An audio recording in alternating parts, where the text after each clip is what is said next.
So, yan, welcome back po sa ating channel. And nandito kami ngayon sa aming apartment. Yan, bakit kami nandito eh? Ito yung huling araw namin dito. Kasi ngayon ay nagsimula na kami maghakot dun sa aming bagong lilipatan. Yan. No, Mrs. Grabe yun. Parang summer. Yeah. Naka-t-shirt lang. Kanina mga around 12 noon, sila Kuya Norly. Yan, at nilulungan kami maghakot na. Kaya wala na. Bakante na tong aming apartment dyan. Pero joke, kung sino man ang nag-iisip or gustong lumipat ng Saskatoon tapos walang idea kung saang apartment, highly recommended ko ang Sunrise Apartment. Especially Unit 104. So far, it's been good. Lahat sa apartment na to, lahat, naniniwala kasi sa mga, ano ba yun, yung mga swerte-swerte. Itong unit na to has been really lucky for us. Nasa ground floor lang to, malapit sa exit. Nasa ground floor, malapit sa exit. Tahimik. So, tsaka maganda lahat. Bago pa tong building na to, I think 8 years or 9 years na. Kaya maganda. Itong kusina, ang daming lalagyan, ang daming cabinets. Basta, I love this apartment. Kung hindi lang kami nakakuha ng bagong malilipatan, maganda dito. So, itutour namin kayo dito sa aming apartment, ano? So, dito yung tiniran namin ng 1 taon at 2 buwan, tama? Yan. 1 taon at 2 buwan. Yan. Dito kami tumira. Simula nung lumipat kami dito sa Saskatoon City. January 20. January 8. Yan. Ang naghanap nito is si sister-in-law Helen and Kuya. Si Kuya. Yan. Ilipot natin. Simula dito sa may pinto. Sa pinto.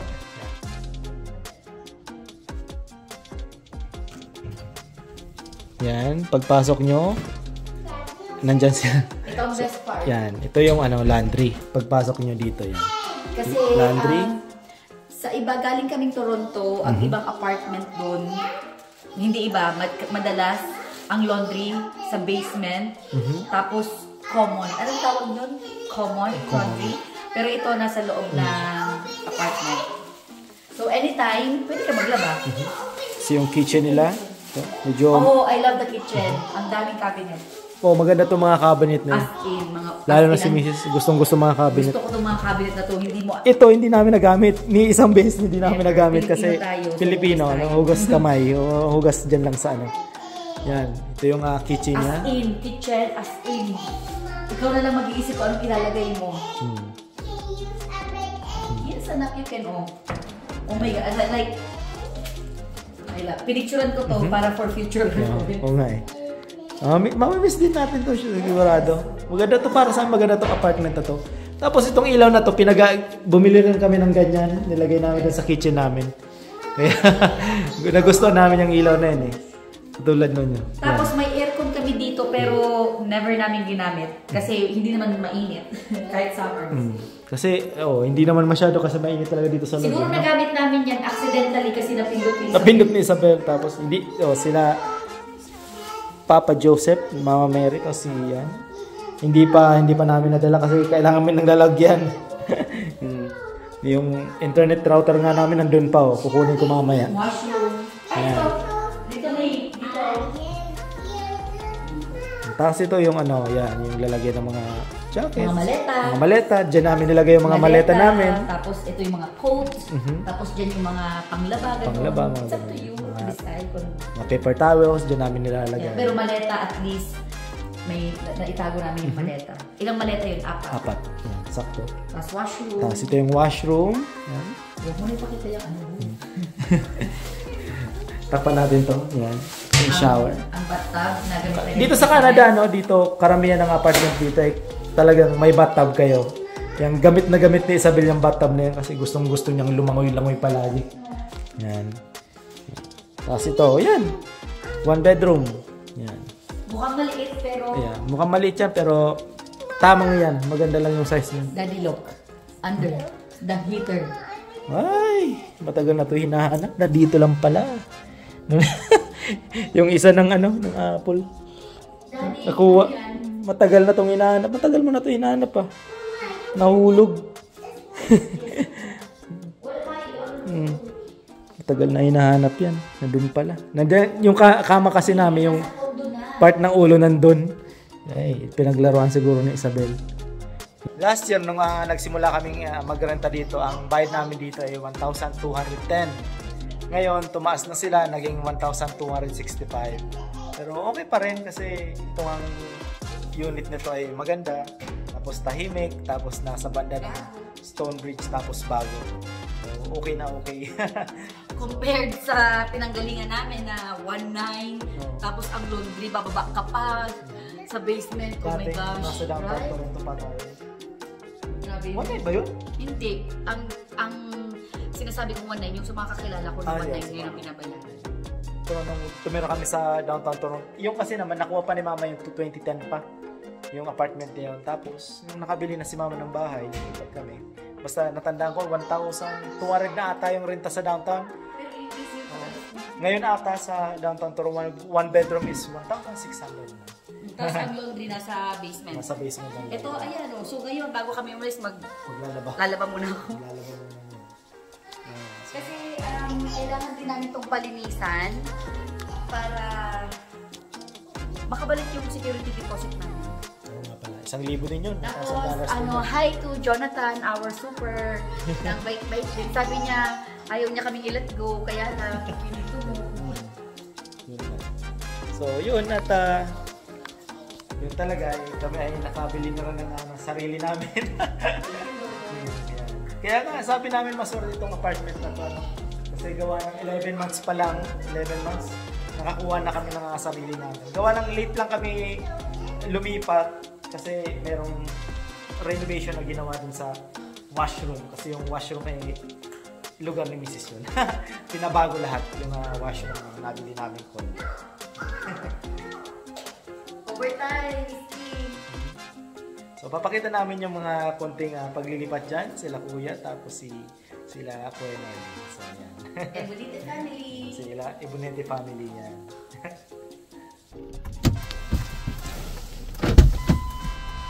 Si Kuya Chito.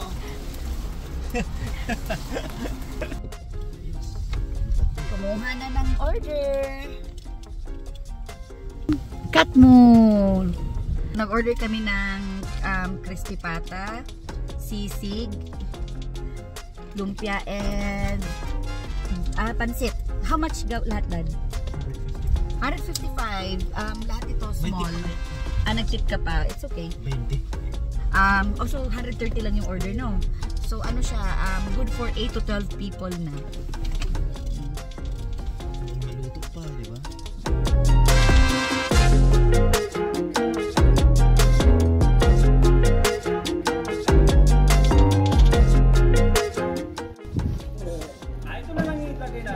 Day kuya, okay lang, kaputan ko. Pinagpapawisan man ako, nagkakagulo sa loob, gurutom na, nagkarakan na.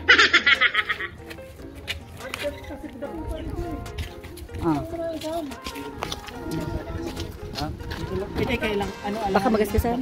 Bako yan lang guro. Maya na lang yan, memory kayo. Ito na lang iPhone. Guwapa man?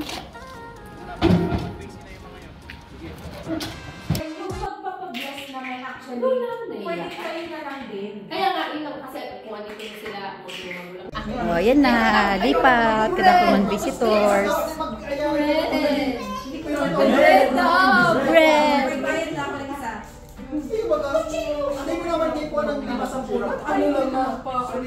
Tapos yung ibang kids, nasa ng ibang kids.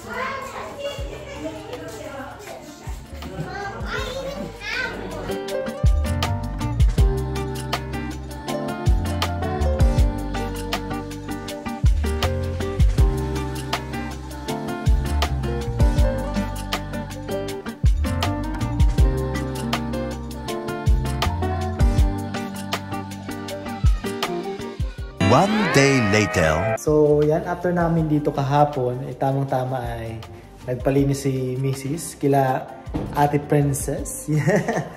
Yan, talagang nilinis talaga. I'm so amazed. So, bago namin iwan tong Pati yung sigit ng talagang nilinis nila. Kasi ito may butas to. So, kapag nag-chop si Marco, nahuhulog dito minsan. Wala na. ginanyan nila. Ang galing. Princess, thank you. Yan. So And reasonable price. Bago namin iwan tong apartment, pinalinisan na namin. Yan. Para ready to move in na rin. Kung sino man ang makakakuha nito nga apartment na to. Pinalinisan pa namin. Hindi namin inasa dun sa ano. Kung sino man naglilinis dun sa apartment. Yan. I love this apartment. Nasasada ko Ito.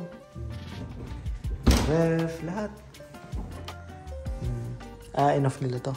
Enough. Tapos lahat, linis. Ito yung dapat buy-on natin.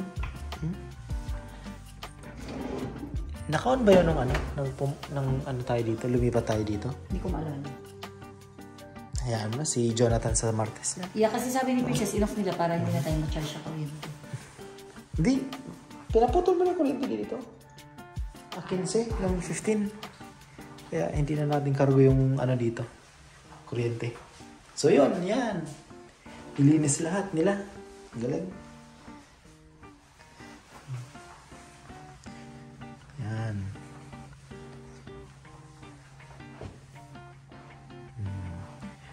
Ayos. Nag-stay rin tayo dito ng 1 year and 2 months. No? Hindi medyo nasasad ako. Kita nyo naman pati ang picture, ang daming cabinet, yung photo namin ngayon. Limited, pero it's okay. Maganda kasi ang mga cabinet talaga nito, no? Kasi this building is new. Bago pa. Siguro mga 20 lang to. Diba? Basta it's new, parang 20 pa tayo mga 9 years pa lang to, 8 years. 2010, mga ganun, 2011. Ay, ano ba to? Nandito pa ba yung... So, yan. So, ito yung apartment namin dito sa Stonebridge. Sunrise Apartment. Ang maganda dito, this one is my favorite. Yan, in laundry. Kasi sa ibang apartment, shared laundry, ibig sabihin nun, may naka-designate lang na laundry area para sa buong nakatira sa building. Tapos magbabayad ka pa ata, no? Tapos may, ewan ko siguro, kagaya sa Toronto. Kagaya sa Toronto. Hiwalay pa yung bayad mo sa ano. Matagal ang pinagsamahan. Di ba may pa yung mga labada pa sa loob? Kaya nandito tayo ngayon. Tada! Yan, kukunin namin. Kaya meron kaming ganyan. Tapos ito, kukunin namin. Tapos sila, Mama Mary. Kukunin namin. Kukunin ko na yan bukas. So, bali ito, sa amin, 1,265. Nagsimula kami ng 1,210. Tumaas na sila. So, yun. Tapos nakakuha na rin kami ng sarili namin. Kaya, ay papalitan ko pala yung ilaw. Yan, bukas. Kaya yan. Lalagay ko yung link ng ng website ng ito, Sunrise Apartment sa description. Kasi napaka-good vibes ng apartment and unit na to all in all. Alam mo yung, siya, basta ang gaan. Stonebridge kasi, no? Kaya maganda tong lugar. Ito, pag nasa loob ka, okay lang. Ano, Bel? Say bye-bye na sa apartment? Ha? Bye-bye na? Bye-bye, apartment. Ang sad ako. Yes, I'm sad. Yes, I'm sad. Maganda to. Gusto ko rin itong to. Vaniting to. In fairness naman, inalagaan naman kasi natin to dad. Kaya, I'm confident naman na wala naman talagang sira or mga damages. Kasi, syempre, kahit apartment lang to, we love namin to like our own. Come on na, sige na, do your thing. I say up too late. Ano ba bunog tayo ng Taylor Swift? Toronto? So, yan lang ang vlog namin dito sa apartment namin na iiwan na namin. Oh, may gym din na. Oh, nga pala, may gym dito. Pakita ko sa kanila. Saglit lang.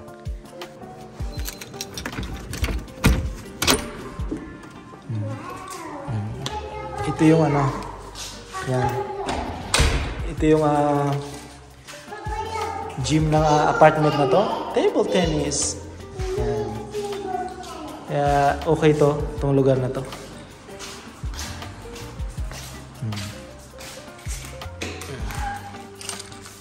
Bira naman may gumamit nito. Kaya buwelo kung gusto yung mag-renta dito, buwelo. Gumamit ng gym. Patabi lang to ng entrance. Main entrance. Let's go, Bel. Pinakita lang natin sa kanila.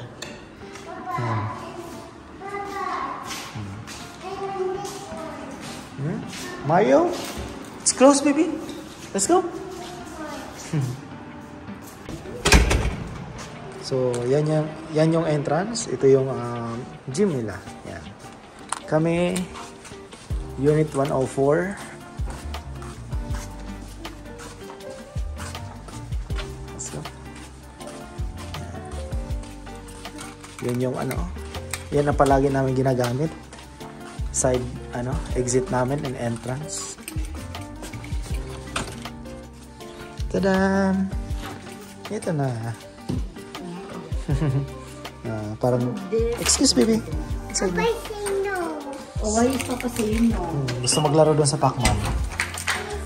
Sabi ko, alis na tayo. Papa, she wants to play like this. The Pac-Man. Yan. So, yan lang yung ating vlog natin dito sa apartment namin. Ayos na kami. So, sa mga gustong lumipat or nag-iisip na mag-relocate dito sa Saskatoon, maraming magandang apartment but I highly recommend. Of course, bias ako. Sunrise Apartment, and we have a really good yung super sa si unit. Jonathan, Si Jonathan and his wife and his family. They're really good. Ilagay mo na lang yung link and yung contact number. Oh, pwede rin yung contact number ni Jonathan. Yan. Say bye-bye, Bel. Bye-bye. Dito din siya lumaki kahit di ba? Isang taon. Nung dumating tayo dito, hindi pa siya ganyan. Wala pa siya masyadong, ay hindi, ganda na siya nung.